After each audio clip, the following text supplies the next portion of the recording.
What is up, guys? Delboy here. So potentially some more really good news in regards to the World Boxing Super Series Season 2, the Bantamweight tournament. And that is that two-weight world champion Naoya Inoue has actually agreed to join the tournament should he beat Jamie McDonnell on the 25th of May. And the prospect of potentially having Inoue in that tournament, along with Zolani Tete, Ryan Burnett and Emmanuel Rodriguez, is really exciting. One thing I will say, I do hope Jamie McDonnell will also enter the tournament should he beat Inoue. He's not agreed yet, but I hope it's similar to how when Chris Eubank Jr. fought Arthur Abraham, that fight was a qualifier essentially for the World Boxing Super Series. I hope that's what happens with this fight between Inoue and McDonnell, because the winner of that fight would really be a welcome addition, and it's great news we have Inoue already accepting that he would be in the tournament if he wins. Now, Inoue is a big favourite in that fight. I've not really seen many people pick Jamie McDonnell. I wouldn't say it's a foregone conclusion, but Inoue is a significant favourite. I will make a video previewing that fight a little closer to the time, because it is a good fight, and it's a fight that if Inoue won, he would become a three-weight world champion. So it's worth talking about. And should he beat Jamie McDonnell, I really think the World Boxing Super Series will tell us all we need to know about Naoya Inoue. A lot of people rate this guy very highly. A lot of people are putting him in pound-for-pound discussions. People are expecting really big things. And don't get me wrong, he's done some good things so far. He beat Narvaez, that was a good win.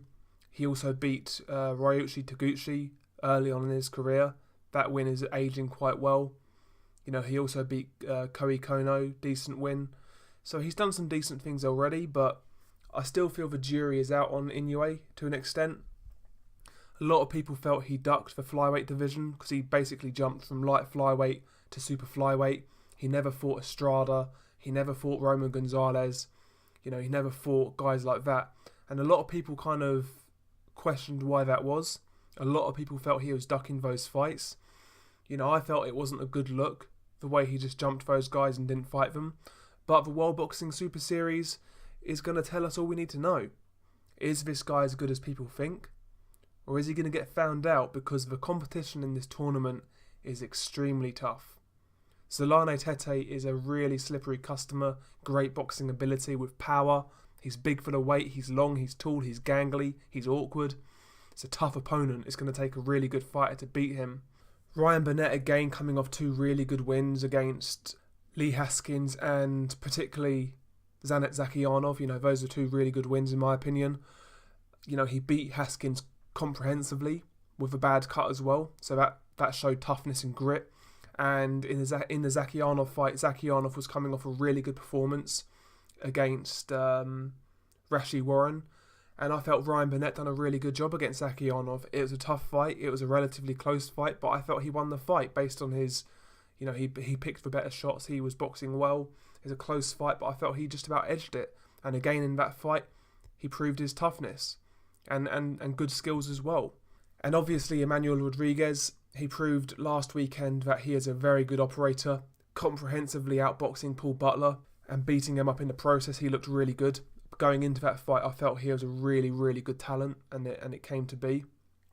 These three guys are very good competition for Naoya Inoue, and it's not going to be the usual knockover jobs. He's not going to have a big size advantage like he had at light flyweight and even super flyweight. He's a big guy for those weights. He's not a big guy compared to Zolani Tete. You know, even Emmanuel Rodriguez, he's not small.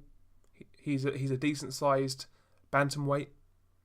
And even Ryan Burnett, you know, he's a well-sized bantamweight as well. So Inoue is not going to be able to bully these guys like he did the guys at light fly and super fly. You know, I'm really intrigued to see how his power carries up to bantamweight. The Jamie McDonnell fight could tell us a lot because Jamie McDonnell is a very tough customer. He's durable. He's big for the weight. He's got solid fundamentals. You know, good guard, good jab, good right hand. He delivers his shots quite well. You know, he's a sound fighter, well-rounded. He's not an easy night's work. And depending on how Inoue does with him, you know, it's going to tell us how he deals with the other guys at bantamweight. One thing it won't tell us is how well Inoue takes a punch.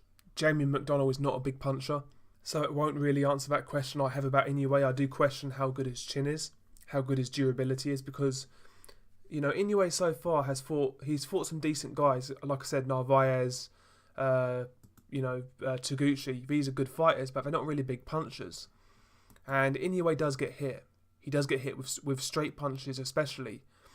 And guys like Zolane Tete can crack. Emmanuel Rodriguez can crack. Even Burnett, you know, he's not a big puncher, but he hits hard enough. So although I feel that the McDonnell fight will tell us how well Inoue carries the weight, how well his power transitions, and how well he can deal with the strength of other bantamweights, I don't feel it's going to answer the question on how good Inoue's chin is and how good his durability is. But it will give us an idea of how he's going to do roughly at the weight. So yeah, I'm looking forward to the McDonnell fight. I think it's going to be a good fight. And the prospect of Inoue being in that tournament really does get me hyped, you know. A lot of people rate him very highly. I myself rate Inoue very highly. I think he's a really good fighter. He's a good boxer, lovely jab, power, good body puncher. You know, he's a really good fighter, but, you know, he has kind of, I wouldn't say he's necessarily relied on his weight and strength in those lower weight classes, but it was a big part of his game. He's not going to have those same physical advantages at bantamweight. And that's intriguing to me, you know. If he does enter this tournament, we're going to see how good his skills are. What do you guys think about this news? Peace.